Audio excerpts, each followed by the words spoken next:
지난주 토요일이죠. 김건희 여사가 명품백 수수 의혹으로 검찰 조사를 받은 사실이 알려졌는데요. 해당 의혹과 관련해서 김건희 여사가 처음으로 사과한 사실도 전해졌는데 이 부분과 관련해서 또 논란이 일고 있습니다. 준비된 영상 먼저 보고 오시겠습니다. 아직까지는 이제 영부인님이 지금까지 국민들한테 어떠한 입장도 표명하신 적이 없으셨는데 수사를 받기 전에 조서에는 기재가 되지 않았지만 심려를 끼쳐드려서 국민들에게 죄송하다라고 말씀을 드리고 성실히 조사에 임했습니다. 여러 가지 정무적 판단을 거쳐야 되고 그렇기 때문에 이제 사죄를 하고 싶다고 하더라도 사죄를 갖다 쉽게 할 수 있는 사항은 아니었고요. 근데 다만 이게 이런 마음이 진심이라는 거는 좀 말씀을 드리고 싶습니다. 네, 해당 논란이 불거진 지 7개월 만에 김건희 여사가 처음으로 사과를 한 사실이 전해졌습니다. 다만 검찰 출석이 아니죠. 검찰 조사를 앞두고 검찰 앞에서 사과를 한 사실이 그것도 변호인을 통해서 전해졌단 말입니다. 소위 비공식 사과가 전원을 통해서 공개되는 것이 적절한가? 이게 적절한 사과가 맞는가? 이를 두고 여러 가지 말들이 나오고 있거든요. 박 교수님 어떻게 보십니까? 뭐 꼭 대답해야 되나요? 아니 우리가 물가가 한참 비쌌을 때 사과 한 개에 뭐 5,000원 간다 그래서 금사과 얘기를 했었잖아요. 근데 용산 사과는 금사과도 아니에요. 다이아몬드 사과입니다. 도대체 용산은 사과를 갖다가 보기가 너무 힘들어요. 네. 총선에 패배해도 대국민 사과가 없습니다. 뭐 국무회의인가요? 보수회의인가요? 수보회의인가요? 대통령이 사람들 안 보이는 데서 사과를 했대요. 또 김건희 여사도 검찰의 사과를 한 건지 국민의 사과를 한 건지 본인이 한 건지 뭐 변호사가 나와서 대리 사과 이게 도대체 무슨 사과입니까? 아니 교통사고를 내도 이 정도 사과를 안 해요. 이 사과를 공개한 거는 의도가 있었다고 보십니까? 아니면 어쩌다가 얘기하다가 그냥 자연스럽게 흘러나온 거예요? 저는 결국은 사과를 했다라고 하는 의도, 흔적을 남기기 위해서 한 거다.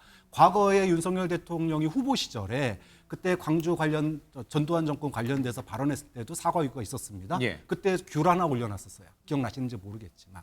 그러니까 결국은 이거는 우롱인지 사과인지 애매하지만 어쨌든 나 사과했다라고 하는 흔적 남기기에 불과한 거지 진정성이라고 눈꼽만큼도 볼 수 없다고.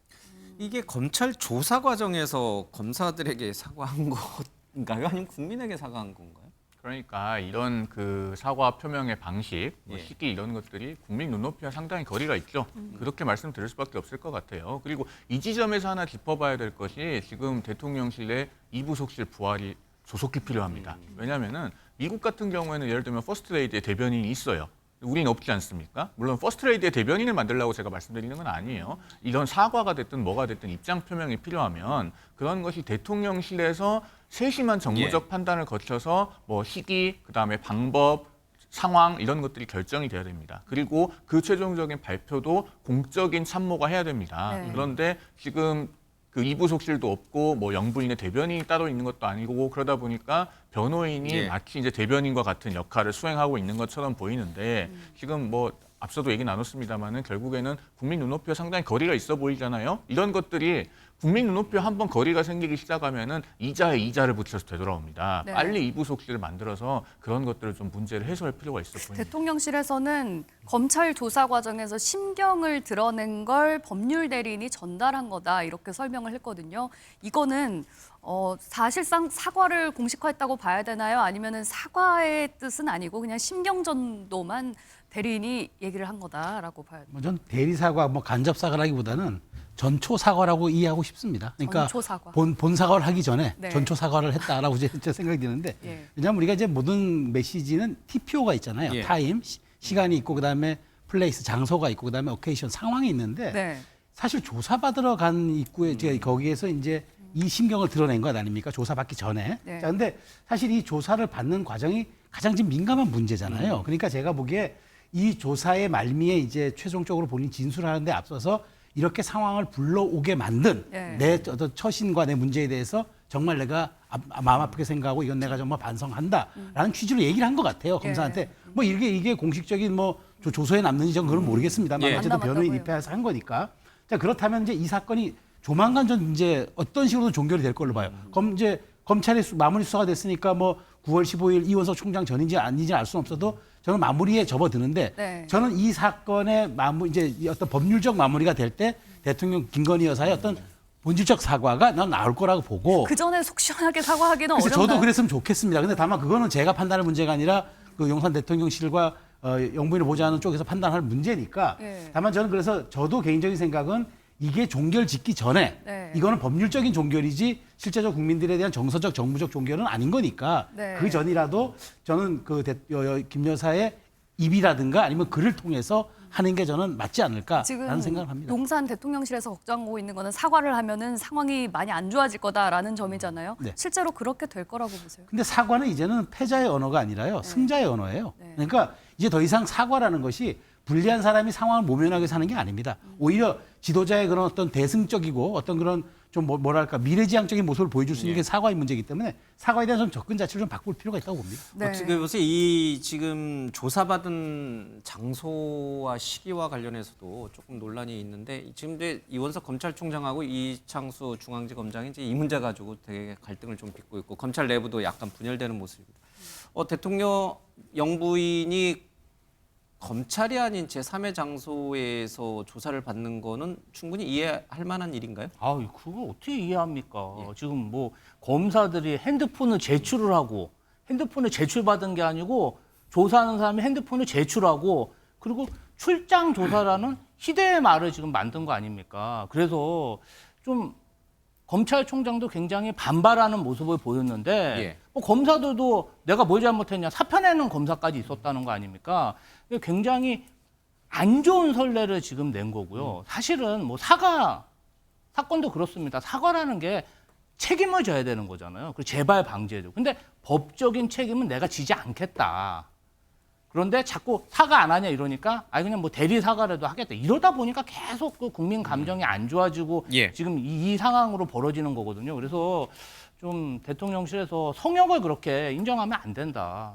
저는 그렇게 보고 있습니다. 혹시 뭐 송 변호사께서는 뭐 그런 창성동 별관에서 이렇게 조사를 받는 거, 그러니까 조사 받는 게 중요하지 뭐 장소가 중요냐 이런 시각도 일부에서는 있는 것 같은데요. 아니 물론 장소가 조사 내용을 바꾸지는 못하고 저는 본질을 압도할 만한 것이라고 생각하지는 않습니다만 국민들께는 그런 부분들이 크게 다가올 수 있을 겁니다. 그렇기 때문에 기왕에 출석해서 조사를 받는다면 제3의 장소가 아니라 뭐 중앙지검이라든가 혹은 뭐 중앙지검이 어렵다면 옆에 서초동 대검찰청 청사도 있으니까 어떻게든 경호와 안전을 도모하면서 검찰청에서 조사를 받는 것이 바람직하지 않았겠는가 예. 하는 정도의 아쉬움은 갖고 있습니다. 어쨌든 이런 논란 속에서 이제 윤 대통령 탄핵 관련된 2차 청문회가 있었고 여기 이제 최재형 목사 명품백을 준 이른바 뭐 몰카 공작의 또 뭐 주도자 뭐라고 표현해야 됩니까? 예, 하여튼간 그렇게 또 여권에서는 보고 있는데 최재형 목사의 목소리가 이제 물론 이제 김건희 여사는 당연히 청문회에 나타나지 않았으니까요. 일방적으로 이렇게 좀 얘기가 나오고 있는데 이게 실체적 진실을 밝히는데 좀 도움이 됩니까? 글쎄요, 뭐 일방의 주장이다 보니까 최재형 목사의 증언을 고지고대로 믿기는 좀 어렵죠. 그럼에도 불구하고 국민들에게 사실은 여권에서 또는 관계자들이 나와가지고 양쪽에 균형 있는 얘기를 했었어야 된다고 봐요. 예. 그런 의미에서 사실은 김 여사나 또는 용산 측 인사들이 특히 검찰에서 나왔다라면은 이런 좀 일방적인 얘기는 안 나왔지 않았을까. 좀 그런 점에서 이번 청문회에 좀 격이 떨어진 것 자체가 김 여사도 불참했죠. 또 검찰도 안 나왔죠. 이러다 보니까 최재형 목사만 나와서 일방적인 얘기를 하다 보니까 좀 격이 떨어졌는데 그럼에도 불구하고 저는 뭐 검찰에서 제대로 조사를 했다면 예. 뭐 의미 있는 하나의 또 시도라고 볼 수도 있겠지만 앞서 우리가 봤지만 뭐 김조 대변인 얘기하셨지만 검찰이 스마트폰 반납하고 조사를 출장을 가는 이런 사실 유례 없는 일이거든요. 예. 아니 윤석열 대통령이 공약한 거 아닙니까? 우리가 영부인이라는 말 안 쓰게 된 거는 소위 말해서 대통령 부인의 격을 낮추겠다는 거 아니었어요. 영부인 없고 여사라는 말 쓰겠다는 거잖아요. 예. 그러면 영부인이 검찰 조사 받은 것도 유례는 없었잖아요. 그렇죠. 그러니까 영부인이 아니란 말이에요. 왜냐하면 대통령 당시에 김건희 여사의 그 소위 격과 활동을 둘러싸고 본인들 스스로가 영부인의 자격을 포기했습니다. 예. 뒤에서 조력하겠다고 그랬어요.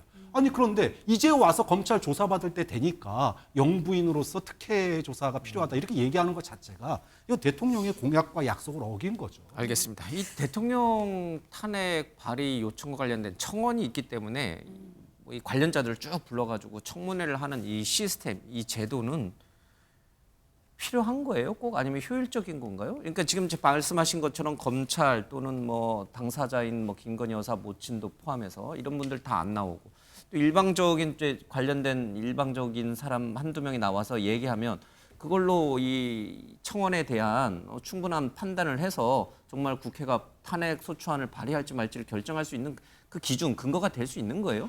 저는 국회가 정치를 왜 하는지 모르겠어요. 예. 그렇게 탄핵에 대한 청문을 발의했다고, 그러니까 탄핵에 대한 청원을 발의했다고.